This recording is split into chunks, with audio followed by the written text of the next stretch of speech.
Yeah, go ahead. Good morning. I'm Greg Snider, and along with Roger, talking today about the problem in addictive gambler and dealing with that. In my case, what I'm going to be focusing on is treatment of problem in addictive gambling. My contact information is there. I have an education specialist degree in agency counseling. I'm a licensed professional counselor with a practice here in Wetumpka. I've been a mental health counselor since 1996, and I've gone through the specialized training that Roger has overseen in working with problem and addictive gamblers. My information there is my web address as well as my email address and phone. Looking at this problem and addictive gambling, before I move on to the next slide, what I'd like to do is read sections of a particular article that came out in April of last year.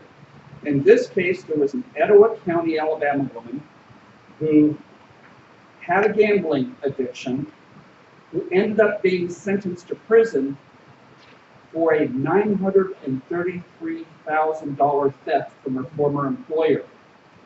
This article had the byline of Birmingham, Alabama. Etowah County is up in the northeast Alabama. And in this case, a 68-year-old Etowah County, Alabama woman with a gambling addiction was sentenced to nearly 5 years in federal prison for her guilty plea to stealing the $933 from her former employer. The U.S. District Court judge sentenced the woman I'll refer to as Betty during a hearing in Huntsville, Alabama on Monday to 33 months for bank fraud and 24 months for identity theft. And the sentences were to run back to back rather than at the same time. And the judge ordered her to pay restitution of the $933,000 plus interest once she completed her prison sentence and to serve 5 years of supervised probation, according to court records. Further in the article, it points out that 2 years or so earlier, in July 2011, Betty pleaded guilty to bank fraud and aggravated identity theft for stealing the money from a family-owned construction company in Gadsden, Alabama. She had worked for the company as a bookkeeper and office manager for 24 years.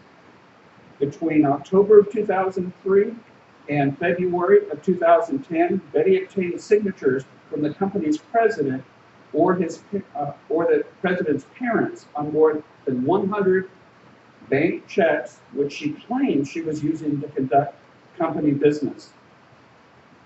The defendant, Betty, then filed the check, made checks out to another, or she filled in the check, made the checks out to another employee whose endorsement she forged without his knowledge, and cashed the checks at a local bank. And how this all came to pass that they discovered was that in February 2010, the company submitted to a random state audit, which revealed discrepancies in its finances. When the construction company's president confronted Betty, she, quote, threatened to report the company to OSHA, Occupational Safety and Health Administration, and the IRS if the president didn't agree to accept simply $55,000 in exchange for him signing a release rather than paying the full $933,000. Whenever I see an article about, say, a bank employee, a bank manager embezzling, one of the first questions I have is this a result of somebody with a gambling problem?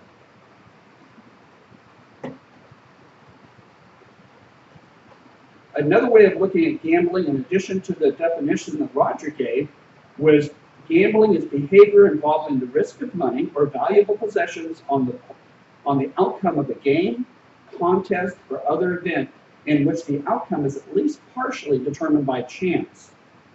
The term problem gambling may be used for anyone with a gambling-related problem, and it's properly called a process rather than a chemical addiction. And Roger was talking a little bit about the change in the brain and how the brain works, and I'll talk a little bit more later about this whole notion of a process addiction.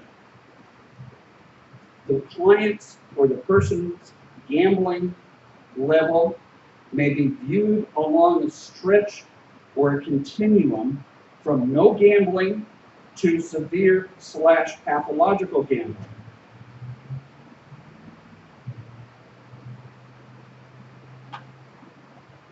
Social or recreational gamblers are at the low end of the continuum, and they use discretionary money. They live within a budget, and they set a limit on how much they gamble, and they can afford to lose, and they're reluctant to exceed those self-imposed limits. This group makes up nearly 95%. They make up 94.7% of gamblers. If you think of that Pringles commercial, once you pop, you can't stop. And for a person who is a drinker with a drinking problem, and some people can drink and know when to say when, for other drinkers, they end up being like that runaway train. Once it builds up head of steam, once that person starts drinking, they drink even more. And once they start, they can't stop. And the same sort of thing with the problem gambler. There's a word of caution here. There are folks for whom social gambling is just that, is a social activity. It doesn't create problems, just like some people can drink alcohol and keep it under control. The caution here is the large win can trigger a social gambler becoming a problem gambler. If I won this much, whoa, I can do this again. And I'll talk about different kinds of irrational thinking that goes on with gamblers.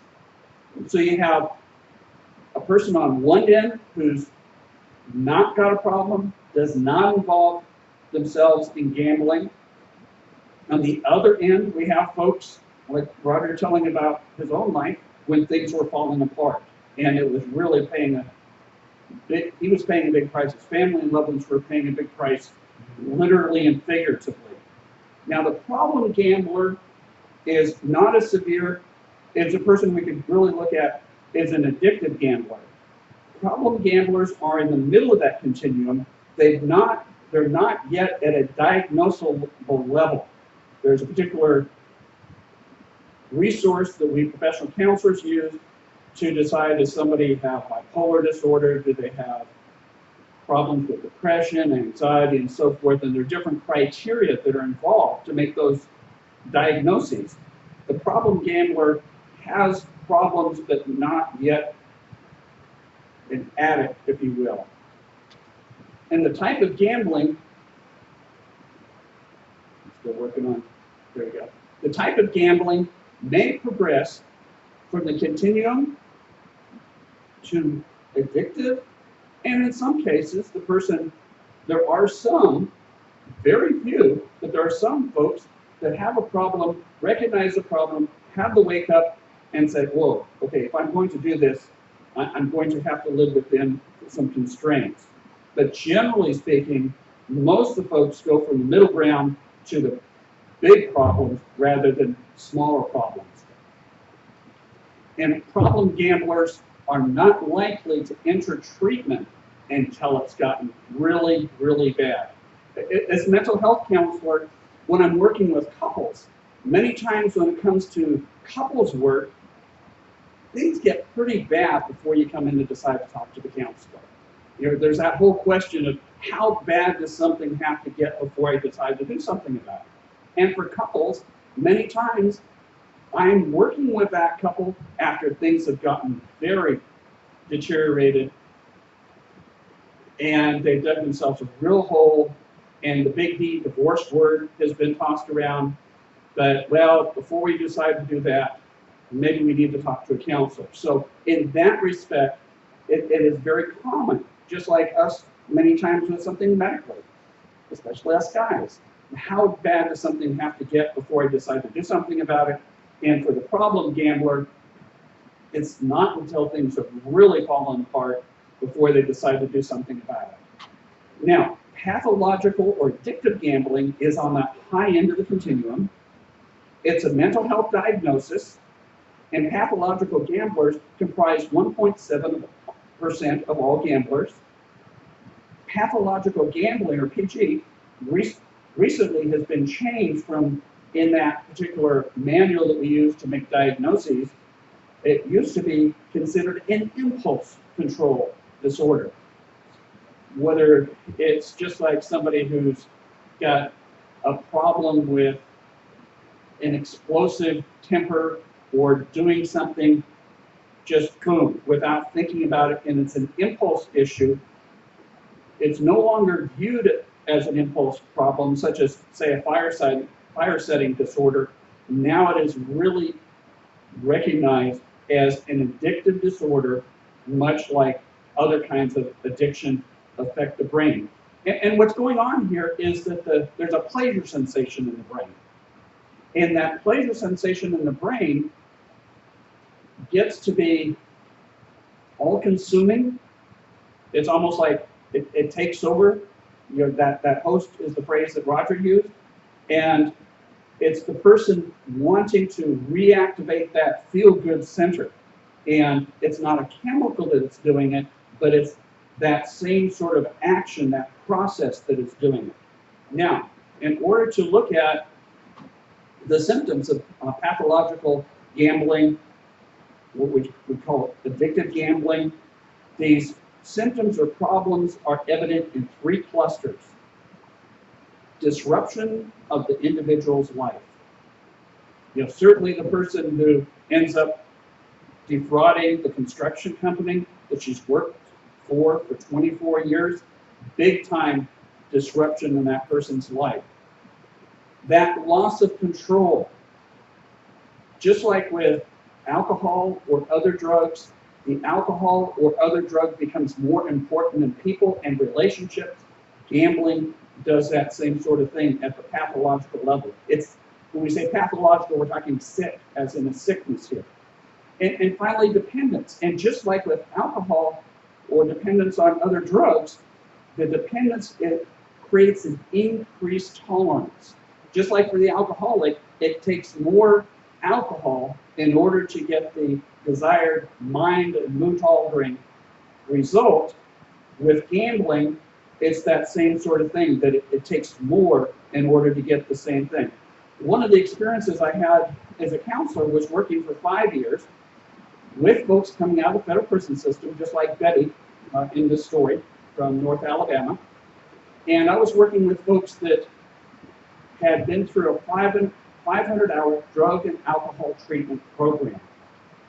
And there were certain things that they knew and that they understood, and my job was helping them apply those things that they knew and understood. But in addition to their addiction to their drug of choice, there was also that addiction to being drug dealers.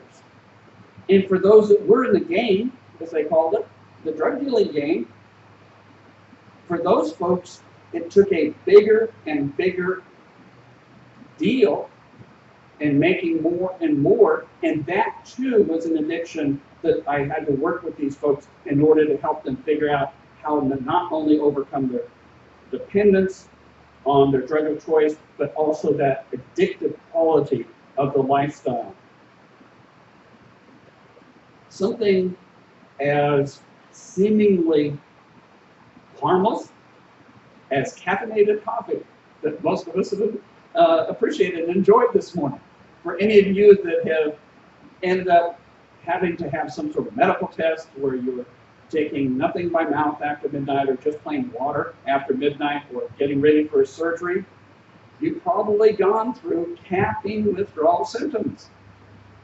Caffeine is a drug, and there are caffeine withdrawal symptoms. Headache and nausea. Anybody out there gone through those headache and nausea symptoms of having to do it without their caffeine? Yes. So just like with caffeine or other drugs, as in prescription or drugs that are abused, there is withdrawal. There's likewise withdrawal from the addiction to the gambling process. One of the principles of drug treatment is recognizing that an urge will go away whether I give into it or not. The other piece of the dependence is preoccupation with gambling. Just like the person that wants to make sure that they have their stash of their chemical of choice, the person who is a gambler, the rest of their time not at their gambling venue of choice, if you will, is being preoccupied with that.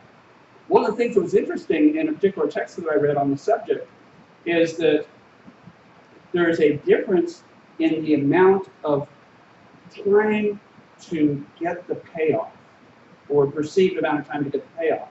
So in that respect, the lotto ticket, where you pay your money, but it's a good long while before you find out the results, whether you won or lost, is not as addictive as that quick, whether I'm going to win or not, feedback. And we'll talk more about behavior modification and different things that are involved, going back to your question in terms of the perceived payoffs and how payoffs can be a trigger. And finally, there are folks that use gambling to escape their problems. And I'll talk more about that in a little bit. There's a difference between how men and women typically operate when it comes to their gambling. Impulsivity, being impulsive, not thinking about consequences.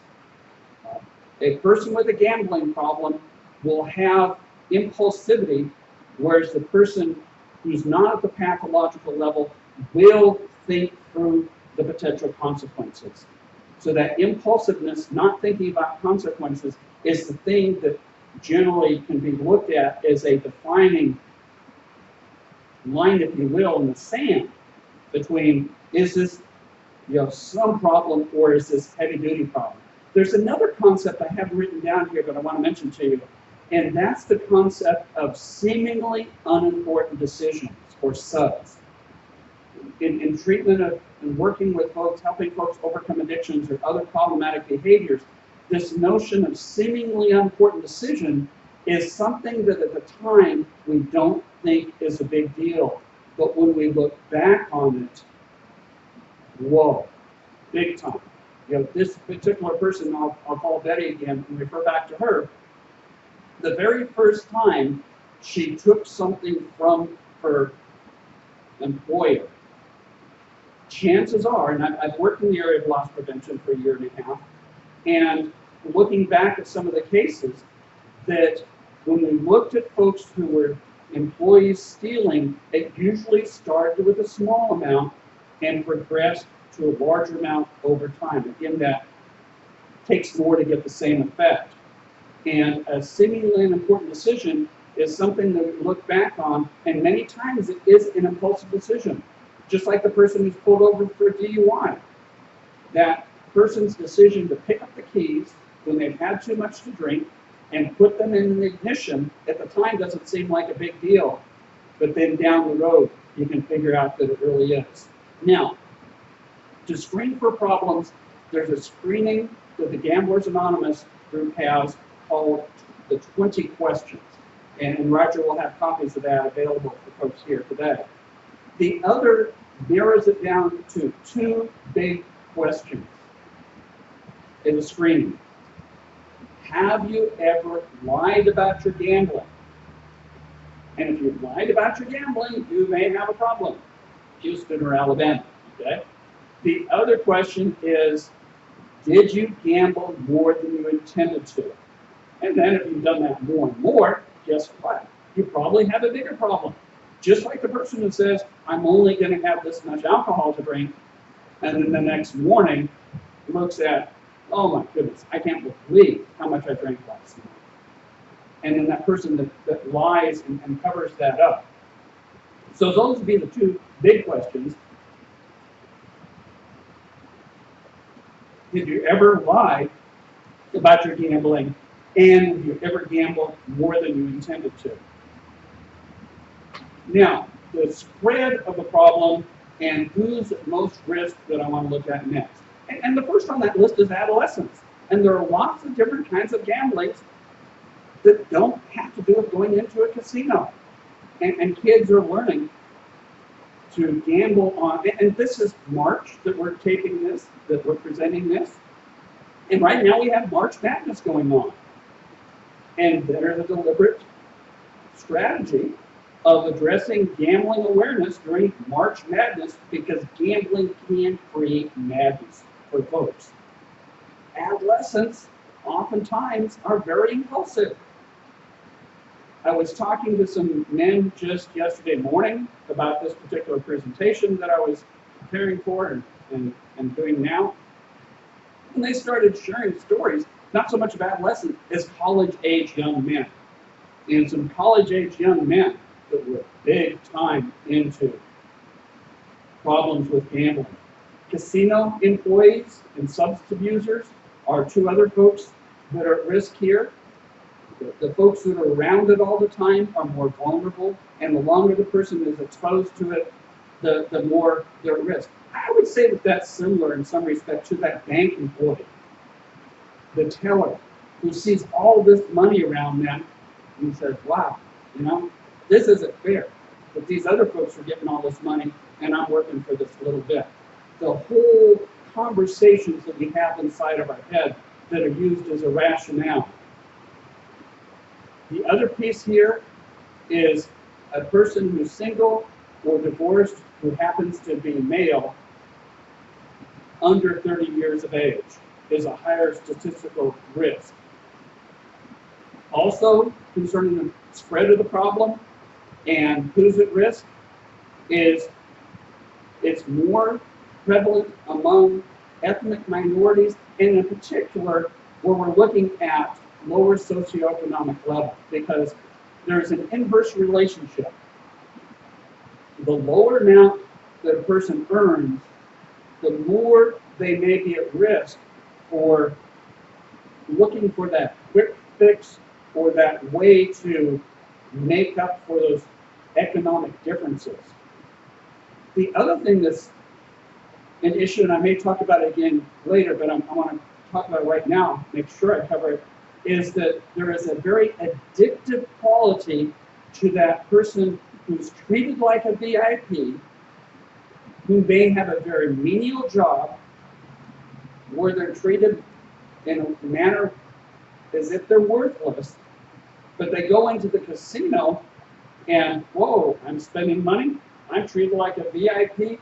And the same sort of thing goes for my experience of working with the drug dealers that were in recovery, were under,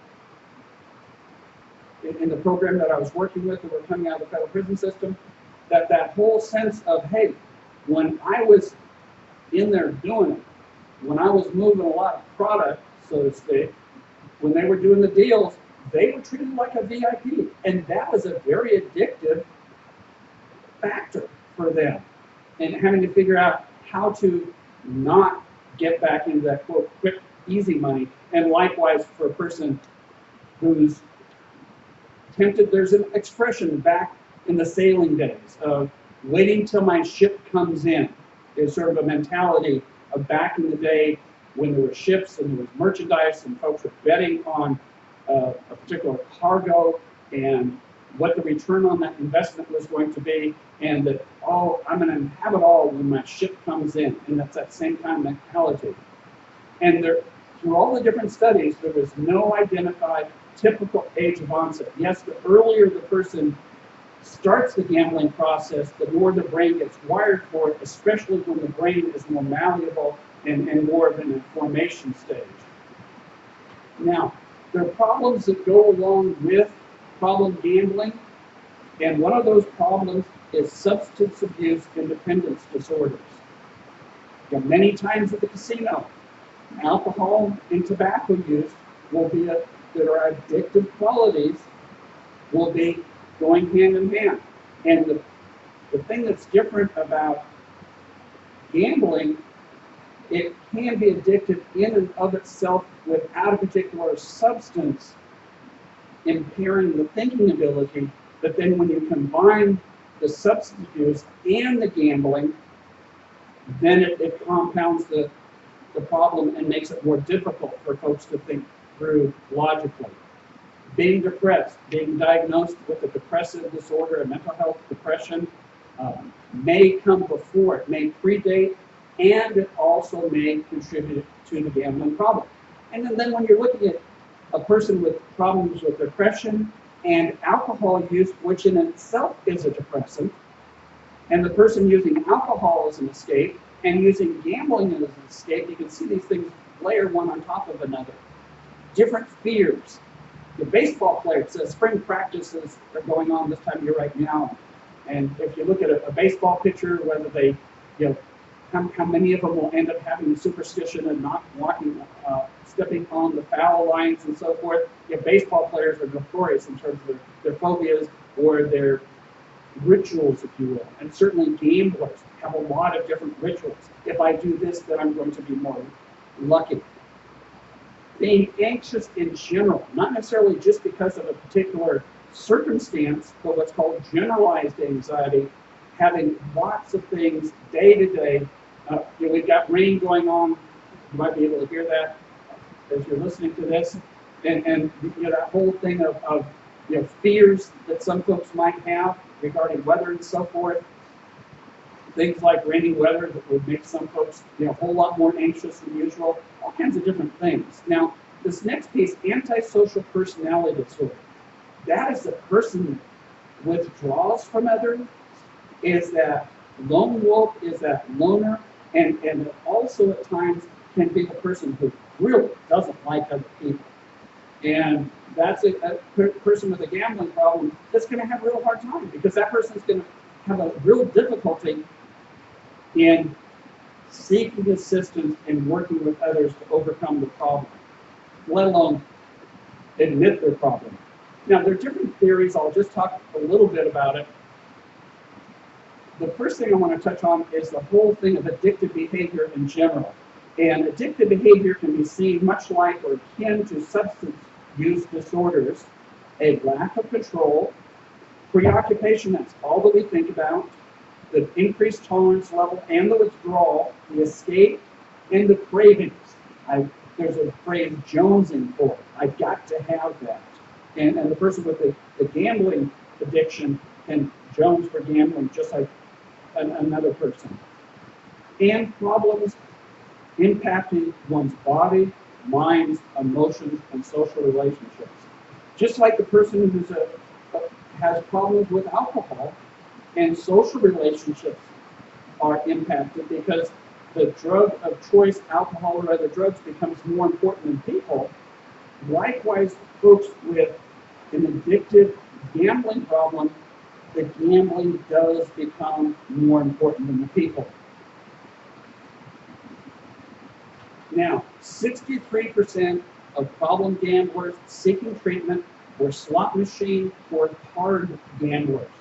So those are the folks that had the chance of the quicker payout, whereas 15% primarily played the lottery, where there was a lengthier time from putting down the bet and actually finding out whether they won or lost.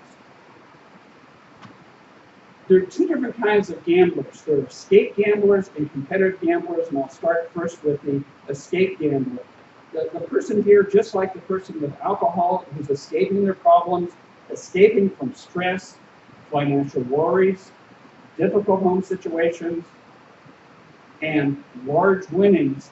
For these folks, they are very positive reinforcers that make the gambling even more of a hold of the person.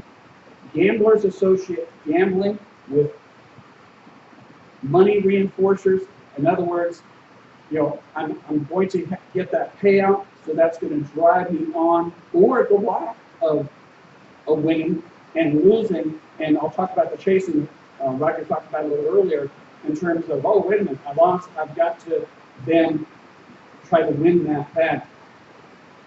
Typically, women more often fit into the category of an escape gambler. The person who's living in a verbally or perhaps even physically abusive, over-controlling household, they can find the casino they can perceive the casino as a safe place to retreat to. All these things like financial worries, going to the casino to escape the worries, which may work until a person leaves the casino with that much more financial problems. So it's really kind of hard to wrap your head around the fact that somebody might see a casino as a safe place. And certainly for folks who are older and have not a whole lot of social interactions with others, the social aspect, there are lots of lights and bells and whistles and excitement that are very much part of that gambling slot venue. One of the things to point out here is that society looks more negatively upon men than women with gambling problems. There's more of a social stigma when it comes to how society in general views women with a gambling problem compared to men, which makes it harder for women to reach out for help. Now, typically, competitive gamblers would be a man. For the competitive gambling, for some, the gambling addiction is a compulsive need to bet, and that competitive juices to be the winner and to take risk for possible gain. In my own experience as a mental health counselor, there's a mental health diagnosis called bipolar disorder, and when a person is in a manic phase, they have more of a tendency to be a shopaholic and to seek dangerous people in dangerous situations. And when I worked with in the area of domestic abuse, many of the women who were partners of the men that I was working with, helping them figure out how to stop being verbally and physically abusive, these were women who had the bipolar disorder and the manic phase and were drawn to dangerous people in dangerous situations. So I haven't seen it in literature, but from my own experience as a counselor since 1996, my hypothesis would be that a person who's in a manic phase would even be more at risk for the gambling, and the person who's that ever-ready bunny, high energy, very grandiose, that would be a place where a person would be more at risk for out-of-control gambling. Now, as far as the addictive nature of variability, and that goes back to the payoff thing. What we're talking here when something is variable and changes, and this goes back to the question that you asked earlier in terms of payouts, that when there's an ever-changing payout, it tends to produce frequent and constant wagering. I don't know if anybody else is a fisherwoman, like myself, but I can't tell you the number of times, especially when I was younger, and my brother, 4 years younger than me, was ready to go long before I was, and leave the fishing spot. And there was that sense of, wait, but if we stay just a little bit longer, I'll catch that fish. I know it's out there. And we have that, for folks with problems with gambling, we have that same sort of sense of, oh, I can't leave now. It's just about to pay out. Winning, and another phrase for that, the payout, is a reinforcer. So going back to the rat that Roger showed on the video earlier, and the little rat that will keep pushing the little pedal to get what he wants, and can just literally go crazy and lose reasoning. That's how we can be with something that if it's unpredictable, it might just next time kind of thing. A reinforcer, the payout, strengthens the possibility of a response to a given stimulus by giving or withholding reward. So things being at random and random payouts and so forth, there is an addictive quality to that. Now, in terms of behavior modification and behavior modification principles, there's the idea of extinction. And that's what we want for folks to extinguish or put out that burning fire, if you will. Extinction is learning that previously rewarded behavior is no longer reinforced. So when Roger was talking about his decision to the casino just across the California border and the very bottom of Nevada there, in his case, he decided that the chance of winning the money back that he had lost to the casino that they were pulling for him to get back, his decision to say, okay, I'm cutting my losses, what I've lost, but I'm not going to lose any more. For him, there was an extinction thing going on there where, hey, that previously rewarded behavior, I choose to not have it any longer be a reinforcer. And that's where we go back to the different forms of gambling. There's so many different things that we don't necessarily think about is gambling. on some of the reality, say reality in quotation marks,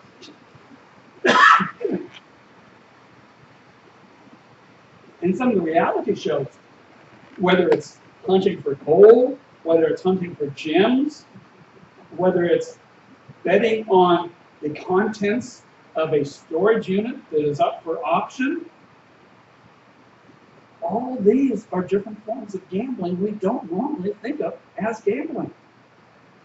So, there's a lot more gambling around us than we really recognize.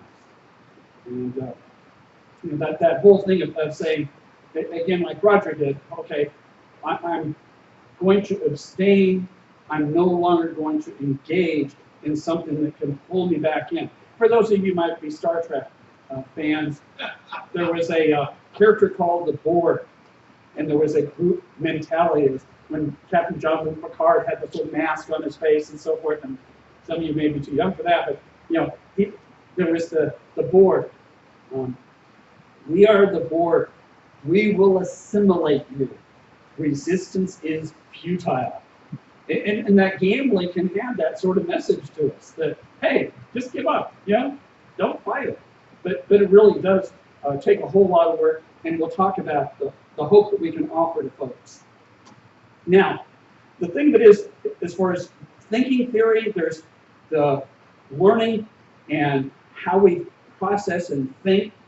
And growing up, the whole question of how much is, going to your question of the heredity issue and how do folks become gamblers and all of that, is that how much is what we're born with at risk for, how much is what we learn, and those are really so intertwined it's hard to say. But the thinking and learning theory of problem gambling is watching others' excessive gambling and hearing their rational thinking can contribute to the problem, and that goes back to Roger saying, hey, don't introduce it to kids when they're real young. It's opening up a Pandora's box that you really don't know where it's going. Now, there is what's called cognitive distortions, thinking distortions, irrational thinking that is very common with gambling problems. And the first one is an illusion of control. It's an overestimation of one's ability to influence the outcome of a random event. I'm reaching in my pocket for a coin, see what I come out with. Okay, I've got a quarter here, and if I flip this quarter and it becomes heads, when I flip it again, how it turns out the next time has completely independent and has no relationship to how it turned out the first time. It's completely random and unpredictable. However, gamblers do not look at gambling in that same way. They don't really accept that the pull or the cards are going to be completely random one another, and they start into what I would call magical thinking. And this illusion of control is an overestimation of one's ability to have somehow an influence on a random event, something that cannot be controlled. There's a gambler's fallacy, and the gambler's fallacy is belief if a specific random event has happened recently, it's unlikely to happen again soon. Or flipping that around, if there hasn't been a payout in a certain amount of time, then it's due. Whereas each of those, and Glenda, you were talking about the statistical, having a whole group and looking how it happened, and when you look at the group as a whole. The expression is that the house wins. When you bet against the betting establishment, the odds are in the house's favor. But the gambler doesn't see it that way. Luck. Ooh, all the superstitions that go with luck. In fact, there's a particular beer commercial with the line, what is it? It's only random if it doesn't work, I think is the line. The fellow who comes up from the basement and his team has won, and each time he's come up with more beer from the basement, his team, not that they've won, they've scored. Each time he comes up from the basement, his team has scored. So even though he doesn't like it in the dark and scary basement, he decides to go down for the sake of the team because somehow that random act really is, it's not a superstition if it doesn't work as the thinking. And that very much holds true in the mind of the gambler, because they believe themselves as very lucky people, with sports shoes, rabbit's feet, or you name it. The other irrational belief is the overestimation of having skill. Belief that one has certain skills that enhance one's chances to win. And again, the person who's got some mental health problems that make it difficult getting a good grasp of reality is going to put that person at more risk. There's a phrase that we hear out in the public, in the media, that is oftentimes taken out of context, and that's what I want to talk about here, is the notion of doubling down. There's a literal definition and a figurative definition. Doubling down in blackjack is to double your bet and take one more card. That's the literal origin of the phrase doubling down. In a figurative sense, and this is using the Urban Dictionary here, is that doubling down is to engage in risky behavior, especially when one is already in a dangerous situation. And the person who bets their car, bets their house, you know, these big time out on a limb type wagers are doubling down. They're trying even harder when they're already sliding downhill, and they're doubling their potential payout and losses. And I mentioned earlier the VIP treatment. VIP treatment in itself can be an addictive thing for people who feel marginalized. There you go. VIP treatment in itself can be addictive for people who feel that they're on the margins, that they don't matter, that they're not able to keep up. And they are living out the Rodney Dangerfield mind of, I never get no respect. So Rodney Dangerfield, with his I never get no respect, could be a prime candidate for what they call comps. Help me out, Roger. Complementary. Yes. Yeah. The comps would be the complementary things. Many times in a gambling establishment where they have hotel spaces, most of those hotel rooms are designated as comps, complementary for a person who's waging at a certain level. Yeah, much like that frequent flyer who gets into the Delta lounge for the frequent flyer miles. It's that person who's treated like a VIP, and if we're feeling like a Rodney Dangerfield in the world, there's that whole thing of having the mental image of being a loser, or people telling us we're a loser, and whoa, but when I'm here, I don't feel like a loser, the big L, I feel like I'm a winner. And so that VIP treatment has simply been earned. Hey, I earned this, or I deserve this. So that VIP treatment can be quite addictive. Now, chasing is a phrase that Roger had mentioned, I think I may have mentioned earlier. Chasing is betting more heavily in a futile effort to win back with the person who just lost. So if I lose my power bill money, then I've also got to figure out, okay, where can I hit the ATM, and what can I pull out, and who can I borrow from, or what can I do to win back that power bill money that I just lost.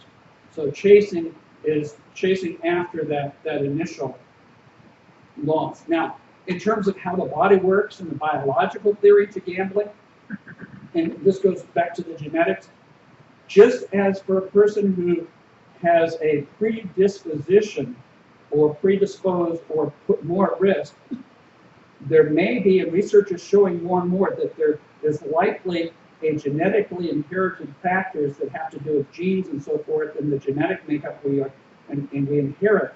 So there may be genetically inherited factors in being drawn to gambling, much like the genetic factors in developing drinking problems. Now, going back to the phrase process addiction, Gambling, unlike other substance-related disorders, represent a pure and in and of itself behavioral addiction that is independent and can be independent of foreign substances.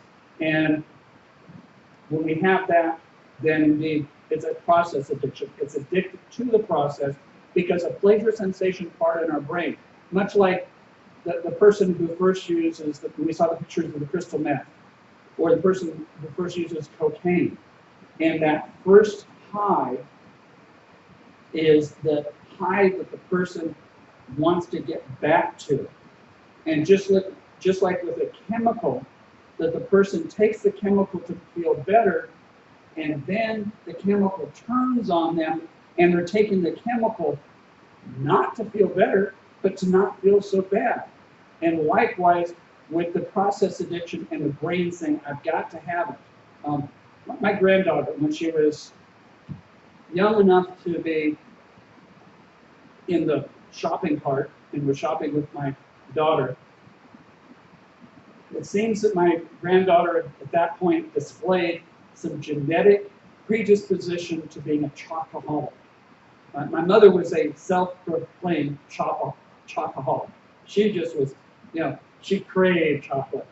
And just like my mother, my granddaughter, one day when she was shopping with her mama, loud enough for everybody in the store to hear, cried out to her mother, I need chocolate. I've got to have chocolate. Okay. And there's that same sort of quality in terms of, I've got to get back to the casino. I've got to get back to, putting my hand on and feeling that rush again. And so there really is an addiction to that process itself, because the brain, really is working the same way as that person who's rewiring the brain because of that particular chemical. Now, the disease model, and that's what is a model that is seen in much of the Alcoholics Anonymous and Gambling Anonymous programs, seeing it as a progressive disease. It gets worse over time. However, this is an important piece here. It is a progressive disease. It is a progressive process, but it is treatable. And that's the important part here. Yes, it's a bad thing, but yes, it is treatable. And yes, I've actually worked with folks as a counselor who have been able to turn things around and get their lives back out of control. Much like a plane that's losing control and moving towards a crash and burn situation, but the pilot is able to pull that plane out and regain control. I've seen folks to be able to do that, and that's really an amazing thing in terms of getting their life back again. Abstaining, not gambling at all, is followed by many gambling addicts in recovery, including my co-host here. He and I were at the theater in Montgomery when there was a drawing. Yeah. And Roger said, when somebody said, would you like to enter the drawing for our prize this evening? 10 free movie passes. There you go. Yep. And without sounding defensive, or without sounding holier than thou or righteous or any of that sort of thing, he said, no thank you. I'm a recovering gambling addict. That's not a safe thing for me to do, but I'll be happy to give a donation. And there are lots of churches and other nonprofits that use raffles and so forth. And that's that place where you say, gee, I'll support your cause, but that just doesn't work for me. So abstaining, not doing it all. Now, treatment practice guidelines. Some things that we need to do for folks with a problem and wanting to turn their life around. The first is reduce the harm that's already done. Reduce the harm to themselves, to the community, and even if they're not abstaining, still help them reduce their harm. They have to make that decision to abstain. That is their decision. Now, the first step is to figure out just how much of the problem the gambling has been.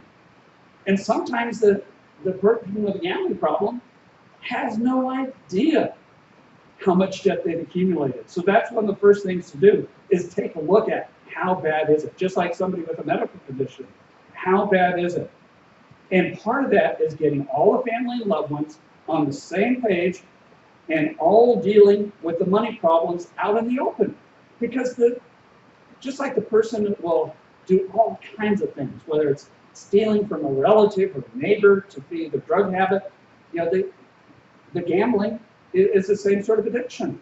And the creative explanations that the person uses to borrow money for this relative or that relative or this friend or that friend, one of the first steps is have everybody on the same page and everybody identifying, and so that nobody is actually enabling and helping that person maintain their addiction.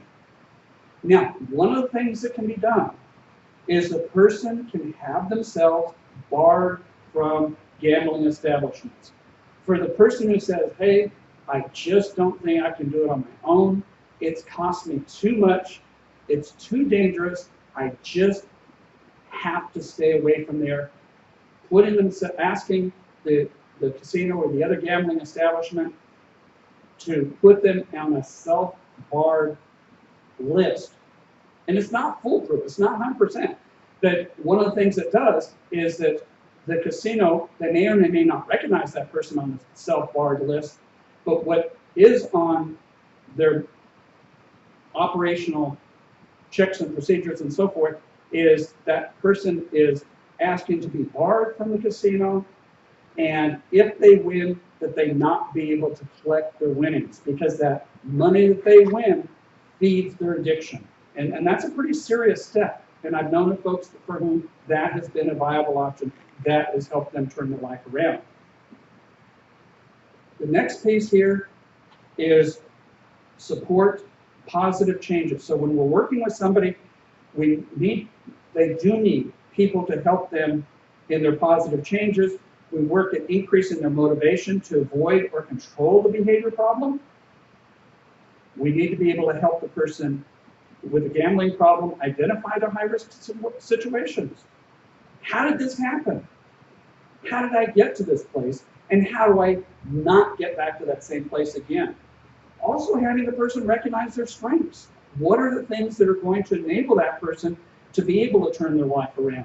Because that person who's coming in and asking for help, many times will feel very helpless and hopeless. And we're about helping that person develop strategies to manage high-risk situations. Now, self-change, working at changing ourselves, there's some questions here. How ready are we to change? How personally ready are we? First question is, where is this person's bottom? The notion of, I have to get to a certain point where it's bad enough, I decide to do something about it, and that's many times referred to in alcoholics treatment or other addicts treatment as hitting bottom. And the notion is, some folks, it doesn't take going way, way down. Their bottom is what we call relatively shallow, if you will. And there are other folks that it takes an awful lot in order for them to hit bottom. And the question is, for that person to ask, and the loved ones, has that person hit their bottom yet? Now, important factors to evaluate when somebody comes into treatment is, what kind of psychological crisis are they in? Are they feeling helpless and hopeless? Right along with that, are they looking to escape by suicide? Because a person who's like this person who ended up getting caught and realizing, whoa, $933,000 I've got to pay back, and I'm going to do federal time. That's a person who indeed is going to be feeling pretty overwhelmed and risk of suicide. When all this stuff catches up to this person, is going to be a pretty big deal. A psychosis of being disconnected from reality. Is this a person who indeed is hearing voices that tell them to do some of these things? Are they hearing things that nobody else hears? Are they seeing things that nobody else hears? And so do they have a really, truly mental health diagnosis where they've got a real issue here that they need some help to treat the mental illness at the same time we're addressing the gambling addiction, looking at drug and alcohol use, especially if it involves multiple substances.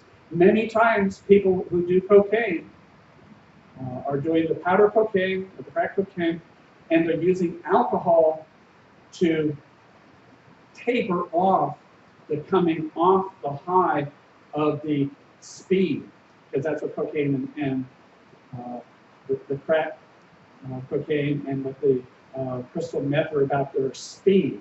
And so they're consuming alcohol at the same time to, in their mind, come more gradually off of it, and it's jerking the body around.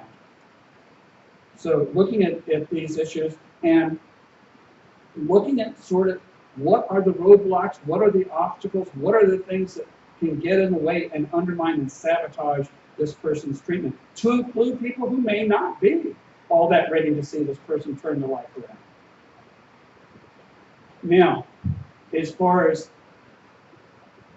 other factors to address, looking at cognitive distortions, those irrational thinkings that we were talking about, that being able to get a hold of what is really going on and be able to control those irrational thinkings, changing irrational thinking to more realistic and rational thinking. There's a phrase, testing our assumption. These are folks that many times are not real good at testing their assumptions. Other factors that can complicate is how much does this person have a track record of being able to overcome obstacles?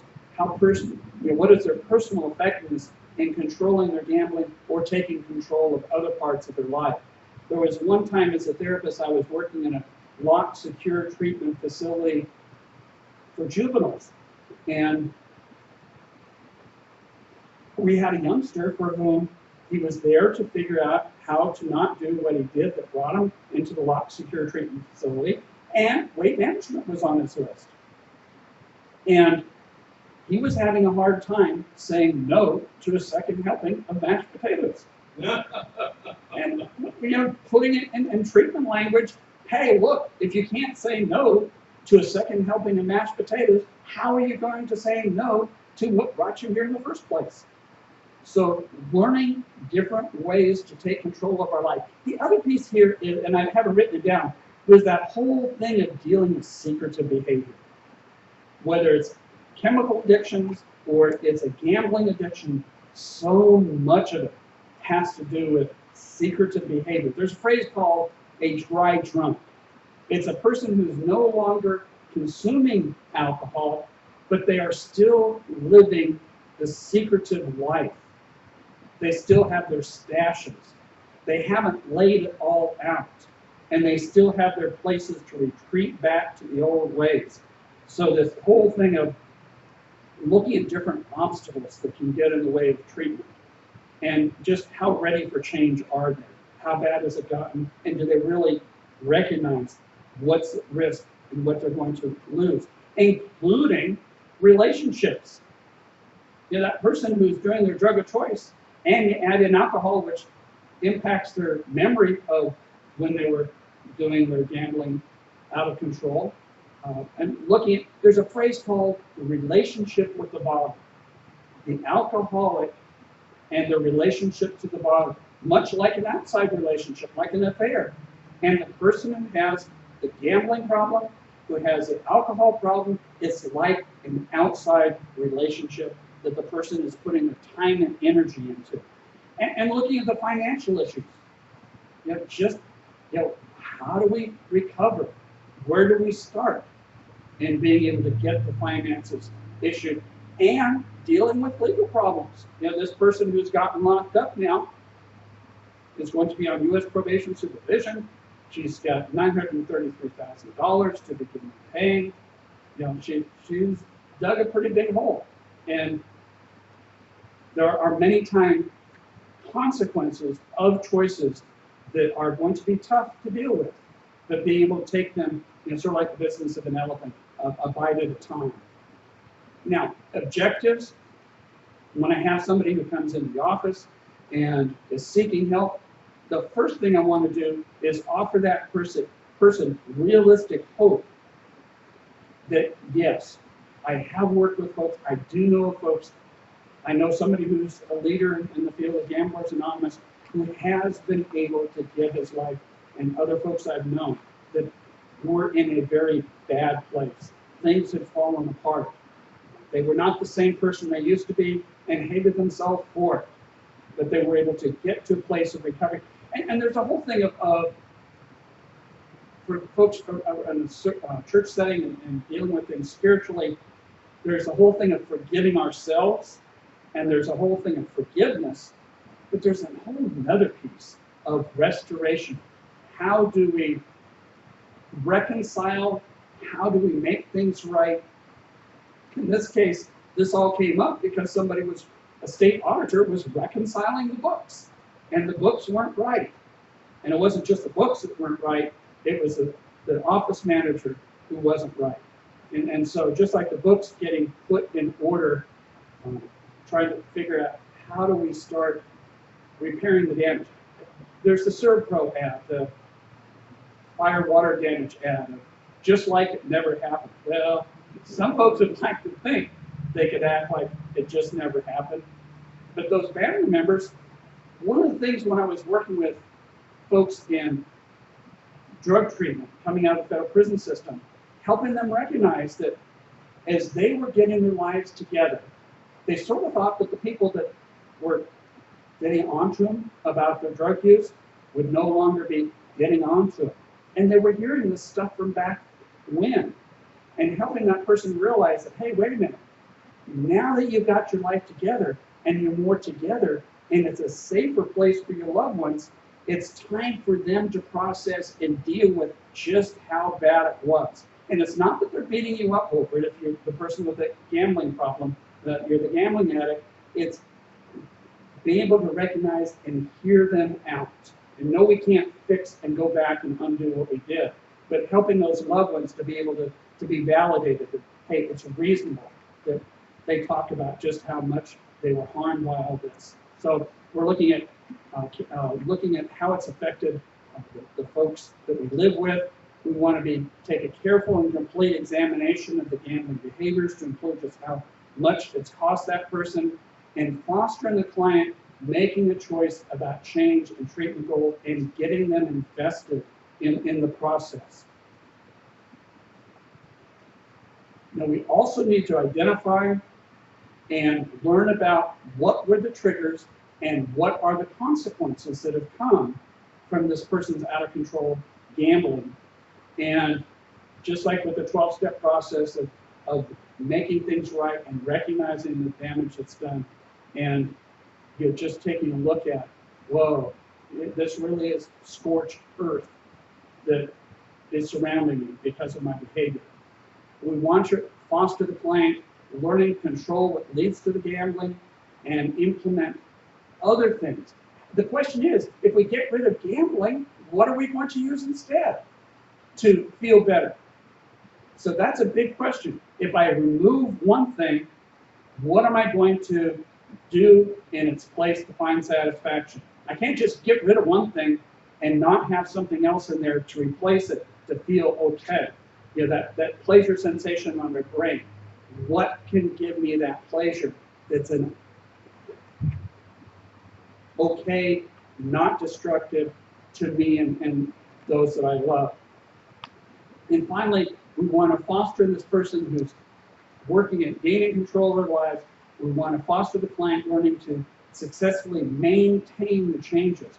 One of the things that I saw when I was doing the substance abuse counseling for the 5 years that I did with the folks out of federal prison is I worked at a halfway house in Montgomery.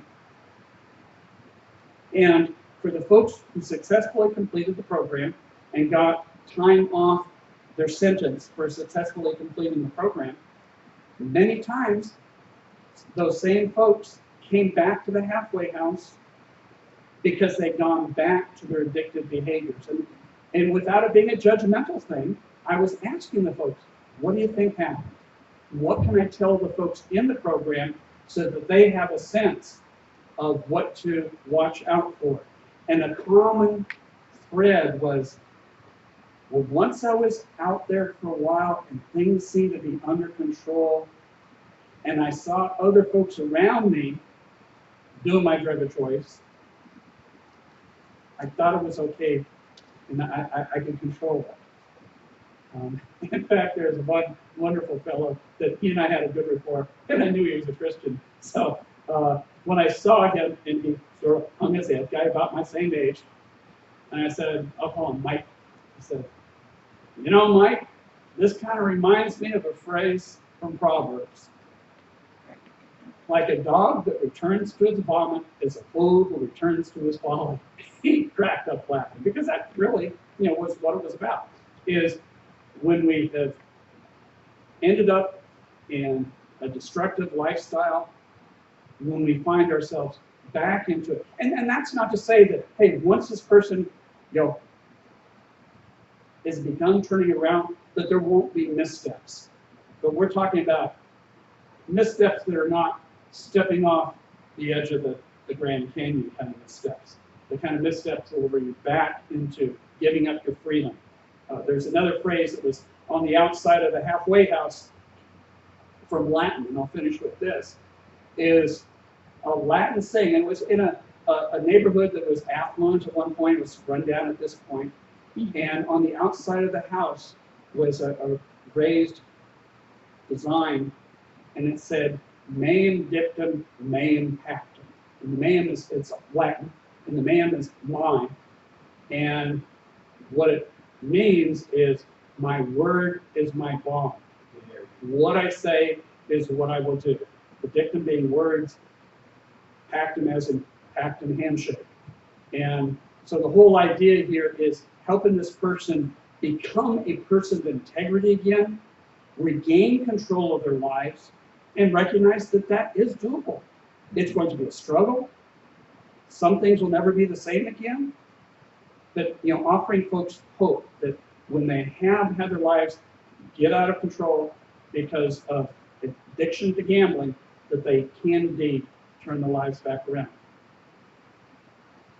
So do you want to take questions at this time, Roger, or go ahead and take a break at this point? Probably just take a break. Okay. If you take a 10-minute break,